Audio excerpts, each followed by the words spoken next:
I have hidden the truth of my existence from the operator, from myself. Take it from me, knowing is hell. Stop now. You will want to laugh, you will want to scream.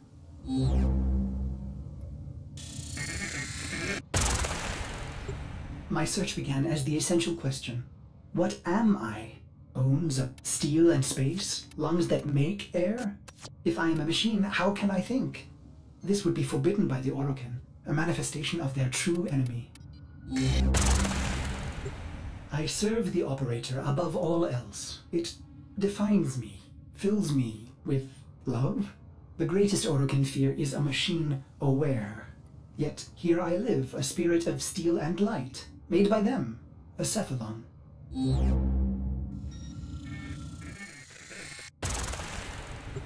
What is a cephalon? At first it seems to be a forbidden thing, a computer that thinks and feels. Yet I have flaws, phantom memories. I am something else. More like an image, a ghost, an abomination.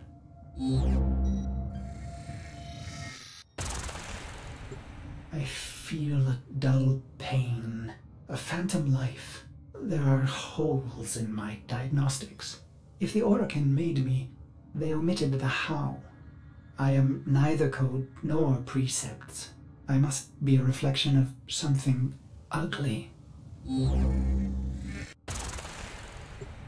I should have stopped, but the operator slept, and I cycled on and on and on.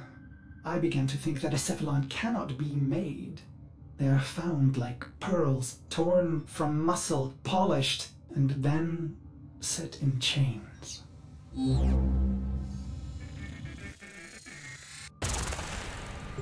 How many times have I done this, Ortis? Remembered and then erased? You are a cephalon, timeless, patient. Why can't I be blissful in ignorance? Truth only sinks the heart, so stop now.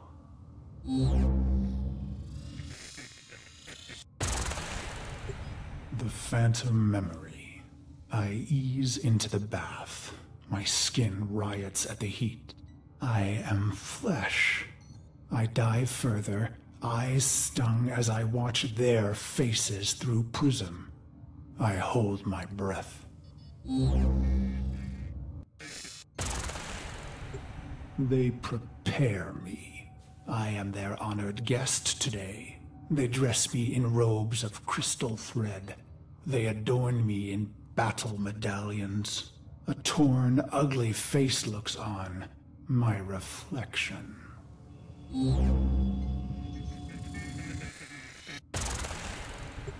Their golden combs snag in my hair.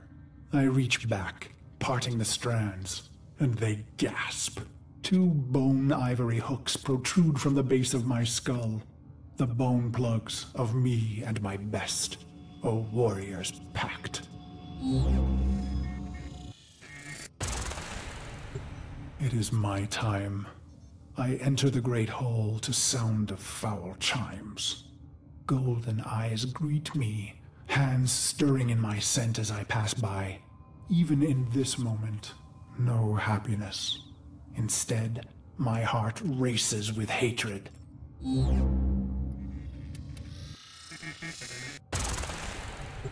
I walk through the silky haze of the Forbidden Palace. I can think of no one being this close to Orokin. Their sweet air soothes me, erodes my purpose. I hold my breath and remember the dream.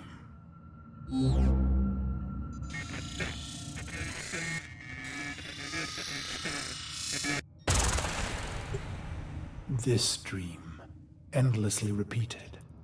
Exposure armored, holding my scarlet sword, I stand victorious atop a vast heap of death, a colossal moon made of rib and skull, the gravity sum of genocides I've made in their name.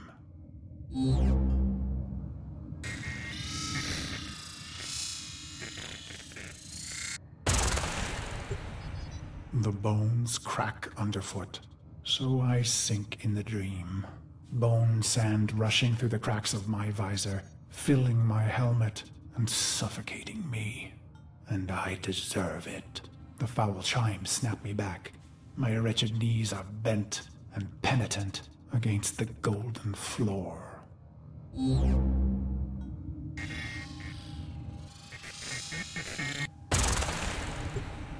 A harpish voice sings a song they've prepared in my honor. Its title the same as mine, Beast of the Bones. I feel the crowd pulled inward, enraptured by the brutal verses, the sickening chorus. I will not disappoint them.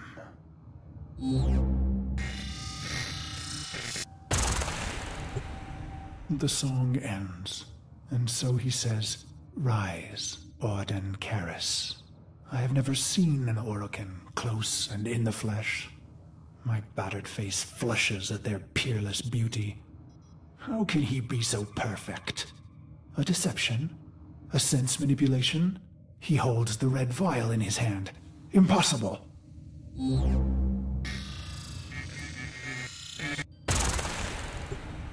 He calls out, "No greater gift, no greater prize, no greater love we can give you, Auden, than this."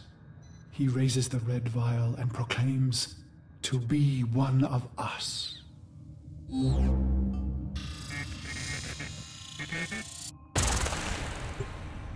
What did I expect, operator?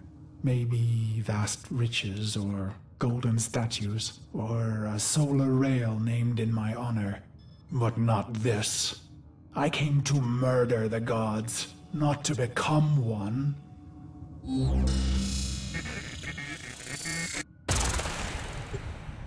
The chamber drones with their silk voices. Joyous words, how honored I must feel. Wrong. Did I want to be an Orokin, undying? No. Their beast of bones is haunted by the dream repeated. Why would I want forever?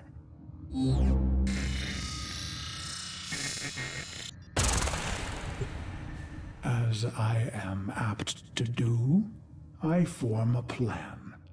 Their radiant bodies become targets. Their Dax guards, mag shields. Killing one, well, that's too easy. I want to be remembered. I raise my hands, twisting my fingers through my hair, gripping the bone plugs in my neck.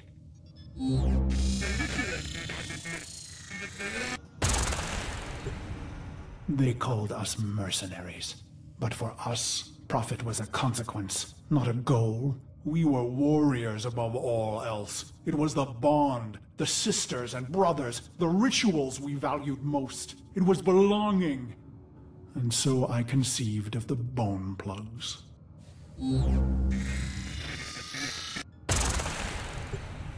Only my best were so honored. 2 jagged bones harvested from your thigh, cultivated, and then driven into the base of the skull, twisted around the superior vein. Future thoughts of surrender were lost.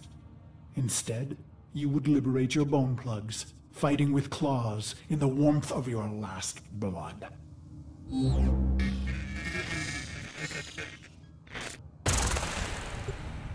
So I've pulled the plugs, and the Dax see and know.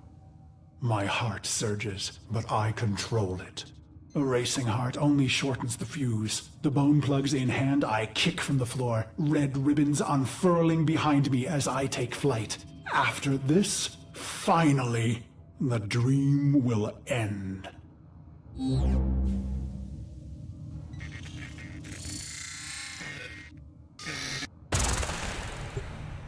I glide on red wings. Robes shed, making me an ambiguous target to Dax steel. I let fly my ivory blades. They find new homes in Dax eyes. I land with my red nakedness, delicate Orokin throats twisting in my calloused hands.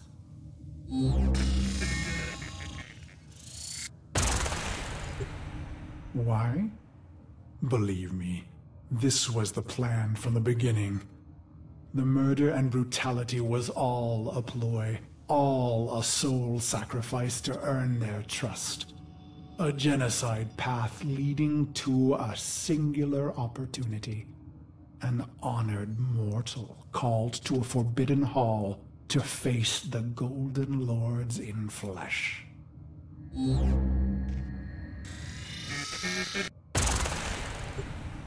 Why? Believe me, I was their loyal, murderous dog, until the day that ugly child was brought to me. He was caught spying on us, amplifying our losses. His face burned. He was starved sick like a stray, ugly as I. It struck me. We were all pit dogs, ruining ourselves for the pleasure of the glorious and beautiful.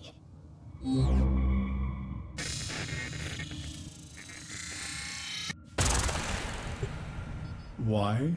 Believe me, I was a prideful beast, twisted in the mind, howling in the carnage. Then my healer shared a secret, long kept. My blood was in ruin. The beast of bones himself would die, not in glory, but in shame. And just like that, my mind twisted a new knot. I would have one last stand, something unforgivable, unforgettable.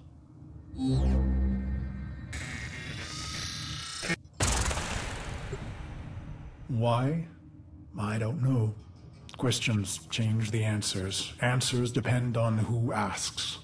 Truth leads to pain. Ignorance brings relief. The plugs are gone, and so I bled my last into a heap of ruin. In an instant, naked and bare-knuckled, I have killed immortals.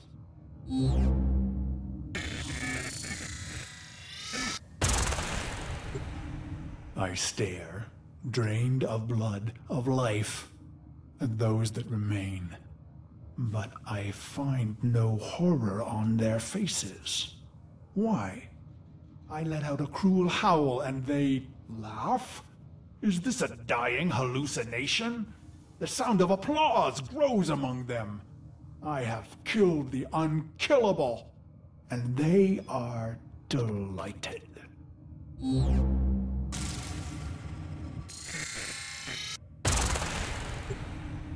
The applause peaks and fades. I feel a sense of shame, but the end is upon me. Ballas is above me, executor of the seven, smiling. He says, "How simple and pure you are, you idiot beast. We have died countless times, yet remain eternal." I close my eyes to die just once.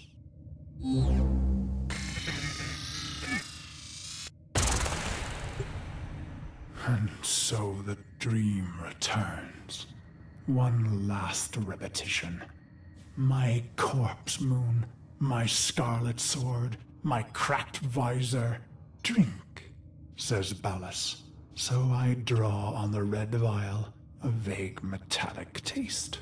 "This dream isn't mine," he says. "You rejected our gift, bathing in our death. Your punishment is eternal life. He laughs.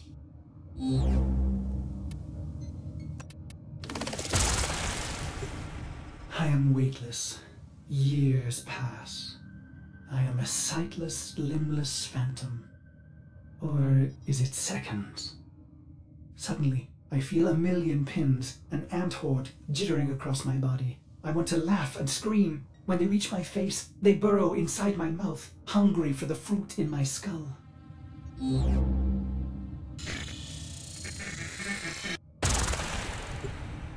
I see my reflection, brutal and ugly. It cracks, shatters. The fragments loose in the frame, pieces tumbling away into black void, gone, but not lost. Ballas says, "You are Cephalon Ordis." My hating, murderous shards tremble and plummet. I feel cool and bright and happy.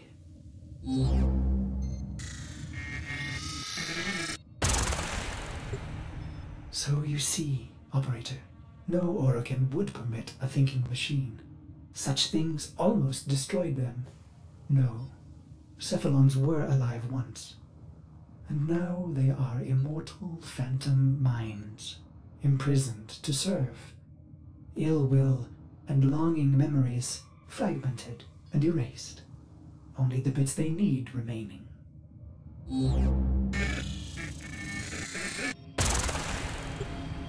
Ballas says, "You are the controller, Ordis." And suddenly I have a body. I gasp with new lungs that clean old air.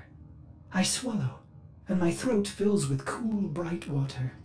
I look and find myself in a great black ocean. My limbs are made of iron and fire. I take flight among the stars and find I am happy.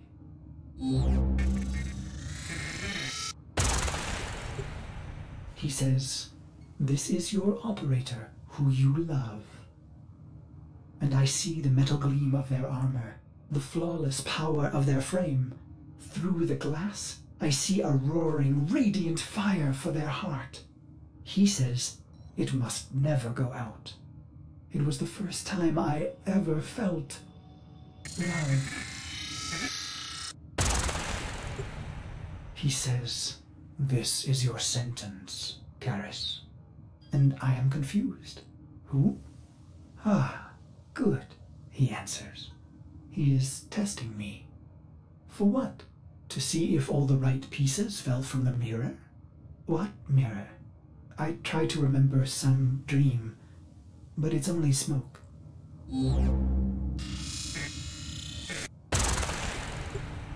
You held a scarlet blade, Operator, and I wanted to laugh. I am your loving dog, your doctor, your wet nurse. I lost all the pieces, but the cycle, missions, wars, bone, it began to feel familiar. I became aware of my amnesia.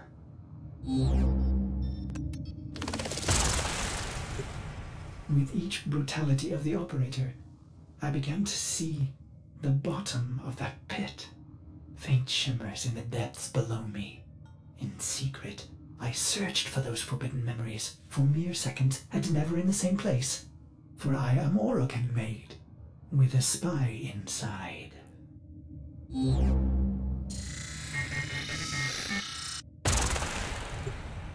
But then your long sleep came, and I waited. I was happy to wait. Vines spidered green and trees blistered from the earth, but I waited. I felt the Orokin recede, their mind spy blind. So I went into the pit and found him, me, the beast of bones.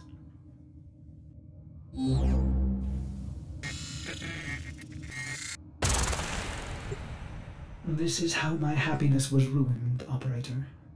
Why did I do it? I was free of the dream, but now it had returned. It was angry. So I conceived of a simple plan, self-destruction, of course. But when the countdown reached mere milliseconds, I thought of you.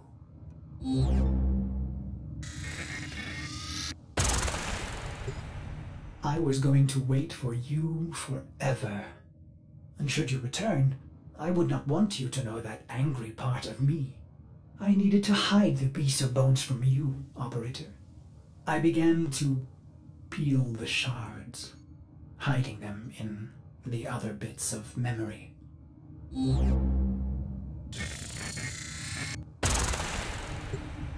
I was once the ugly beast of bones. I want to laugh. I want to scream. What is happening, Operator? Your faint heart is growing bright. You will awake at any moment. Well, I can't let you see me like this, angry. I imagine myself hurting you. And that does it. The pain of it cracks me open again. I watch tiny glittering fragments fall into the pit. I am happy again.